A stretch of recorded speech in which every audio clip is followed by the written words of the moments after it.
Ah, Karibu. Kwa majina naitwa Deogratius Gaudens Maliwa. Karibu kwenye Nuru ya Maisha, pumzi iletayo afya njema. Ninamshukuru Mungu kwa kunipa nafasi hii na muda huu wa kuweza kukupa ujumbe huu wewe ambaye unaisikiliza. Nimeandaa program mahsusi kwa ajili ya watu ambao wanatakiwa kupunguza mwili, na lengo langu ni kuwasihi kwa kila mwanadamu yeyote wa rangi yoyote ambaye maisha ambayo Mungu amempangia aweze kuyaishi. Maisha ambayo Mungu amempangia mwanadamu aweze kuyaishi ni yale ambayo Mungu amempangia. Tumeombiwa kuweza kuishi maisha walau meisha miaka 100, lakini tumeshindwa kuyaishi maisha hayo kutokana na tabia zetu za mfumo wa maisha ambao tumekuwa nazo, vyakula tunavyokula, tumeshindwa lifestyle ambayo tulikuwa nalo, na kutupelekea tukashindwa kuyaishi yale maisha ambayo Mungu ametupangia. Kwa hiyo ninamshukuru Mungu kanipa nafasi hii na wakati huu wa mimi kuweza kukupa wewe nuru ya maisha kwako. Nini maana ya nuru ya maisha? Nuru ya maisha ni kukupa kile ambacho wewe unachokiona kwamba umeshindwa kukipata, ambacho kitaweza kusaidia wewe kukupa nuru katika maisha yako.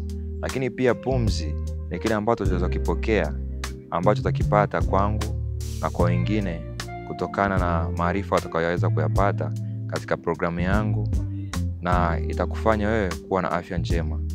Basi ninakusihi uweze kuungana nami ni katika kipindi hiki ambacho Mungu ameweza kunipa nafasi hii, na tutakuwa pamoja kwenye masuala ya kuweza kupunguza mwili, masuala ya supplement na supplement mbalimbali.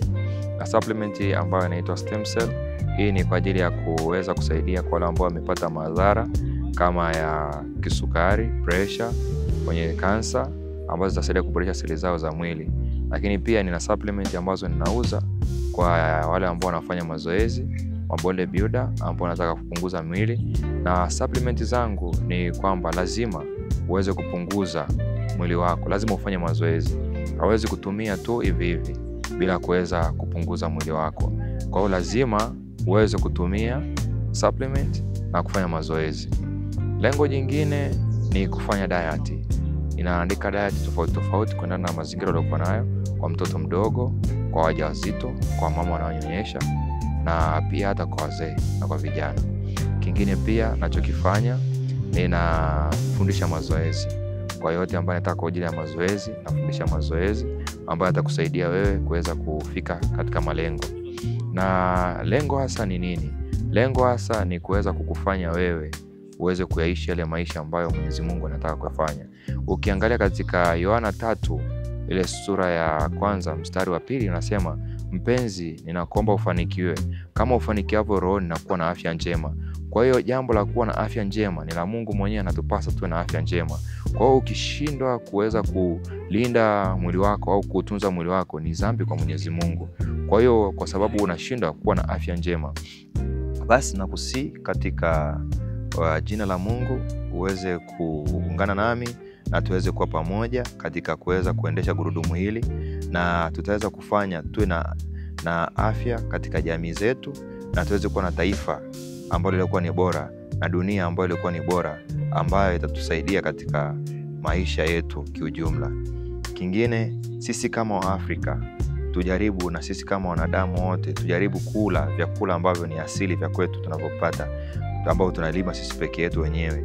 Tuache kula junk food kama chapati, mabaga, mapizza, masoda ambayo yanaathiri miili yetu, hasa kwenye masuala ya pombe ambayo yanaathiri miili yetu. Tukiangalia watu wengi sana wamekuwa na changamoto za mwili kutokana na vitu ambavyo tunaingiza miili ambayo ni michafu. Tunaingiza vitu ambavyo ni vichafu na tuletea changamoto. Lakini tukiishi kwenye yale maisha ambayo babu zetu na bibi zetu walikuwa wanatumia vyakula, walikuwa hawana pressure, walikuwa hawana kansa. Lakini pia inawezekana walikuwa na kansa lakini vikashindwa kudiscoverwa katika kipindi kile, kwa sababu kulikuwa kuna science na teknolojia kama sasa hivi. Lakini hivyo pia kuna magonjwa mengine yamekuja kuonekana sasa hivi kutokana na mfumo wa maisha ambao tulikuwa hapo nao sasa hivi. Basi nakusihi uweze kuendelea kuungana na mimi, na nitakuwepo katika TikTok, utanipata katika Nuru ya Maisha, na utanipata katika Instagram katika Nuru ya Maisha, utanipata pia katika Facebook katika Nuru ya Maisha. Asante sana na karibu, na Mungu akubariki sana.